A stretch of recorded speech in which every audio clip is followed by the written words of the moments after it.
So to make the tempeh, I had to buy some tempeh starter. I got it from the Tempeh Lab in Somerton, Tennessee. It cost about $6, and it took about a week to get it shipped here. This material is made from dry Rhizopus oligosporus culture grown on certified organic grain, and it's buffered with certified organic rice flour, and it makes 6 pounds, which is what I'm attempting to make today when I finish boiling this and break it down, put it in the bags, and then start the overall process. So you have to have some tempeh starter before you can do it. Just as a point of reference, these are what the soybeans look like when I purchased them from the co-op. They're a hard round bean. What the directions call for is for you to boil them so the skin comes off of the hull, and then you have them so they end up having more surface area, I think, for the whole process to work. So making tempeh, the very first thing you do is you boil the soybeans for 1 hour, and then once they're boiled, all the hulls will fall off and they'll be halved, and then you'll have halved, hulled soybeans, and you have to cool them a little bit less than skin temperature, and then I'll work on the rest of the process. So this is the beginning. I just started these, so it'll be an hour before I do any more filming. Okay, so the directions say to take 2 8x8 bags. I don't have those. I have bags that are a little bit larger. And it says to take a clean safety pin and poke holes every 1/2 inch all the way across the bags. This is part of the process. So I'm going to do that. This will help with, I guess, the fermentation and getting some air in as this heats up. Yeah, I'm not going to bore you with filming this whole thing, but I didn't have 8x8 bags, and since I live, I don't know, 3 miles just south of BFE, I didn't feel like I'm buying bigger bags, so hopefully this will work.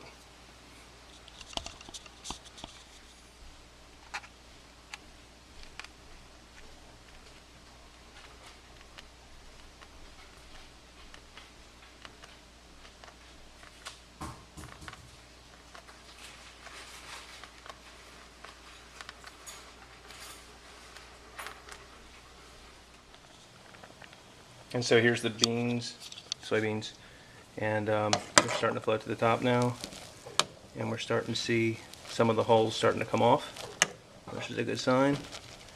Have another 36 minutes of boiling. Thank goodness it's not so warm today, or I probably wouldn't be doing this project right now. Okay, so it said to cook the soybeans for an hour, which I did. Then I took them off the heat and I let them cool for 1/2 hour. And then I had to go in and actually take each of the beans, you can see in my hand, and I had to halve them. So I kneaded them like bread, and it actually took the hulls off and split them. So now I have half of the beans, and there is all of the hulls that I was able to strain. So there's a little bit of hulls left, but not that big of a deal. So now I'm going to pat all this dry, because being too wet of a bean is what usually causes the tempeh not to work. So that's the next step. Okay.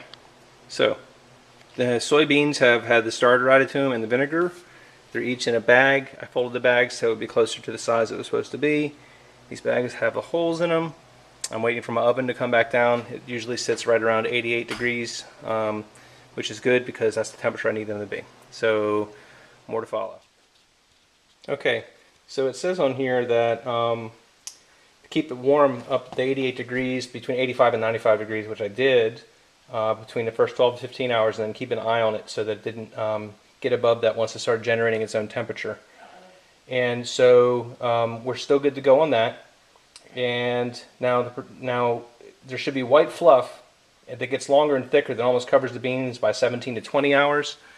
And if you look very closely, now it's kind of hard to see, there's blackness around the holes, and there's starting to be some growth in there, and soon I shouldn't be able to see the beans at all. The white fluff is the correct and the way it's supposed to be working.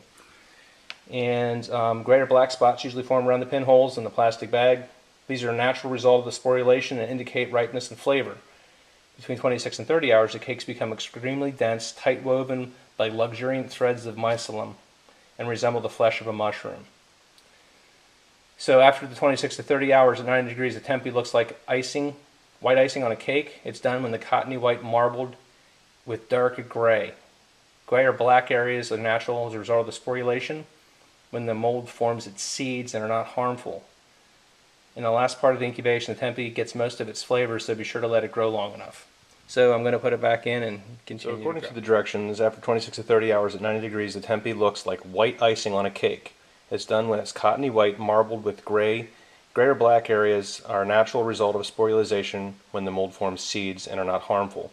In the last part of the incubation, the Tempeh gets the most flavor, so it's sure to let it grow long enough. So I've had this growing for about 35 hours. And so I'm going to open this up and we'll see what it looks like. Okay, so here's the Tempeh after I've taken it out of the bag. You can see this is the back side of it. I've cut it in half. And there's a lot of black. It's a little bit moist, so I can't tell if it's really good or not. But over here, you can see the white sporulation. You can see the black as well as the gray lines that are running through it. Now I'm going to slice one in half and slice it in a thin slice and then lay it on its side to see what it looks like. Okay, so now what it says is checking the Tempeh. Good Tempeh. The beans are solid bound in the white cape marble with gray or black. And you can see the gray and black here. Fresh Tempeh smells good, like bread dough or fresh mushrooms. It may smell faintly of ammonia. A thin slice of Tempeh holds together without crumbling. And the mold completely fills the spaces between the beans. It smells good and feels solid underneath. So I'm trying to get this to focus. It's solid. It's a little bit moist, but it's definitely solid. This is the piece that I didn't think was going to do as well as the other one. Some of the black looks a little, I don't know. So I might go into town and ask someone that makes Tempeh if they can give me a piece of raw Tempeh so I can do comparison notes. I'm going to cut this up, put it in bags, freeze it, and have it for class.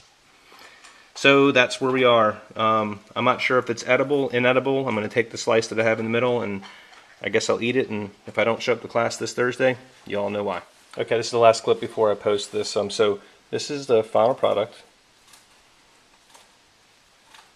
And as you can see,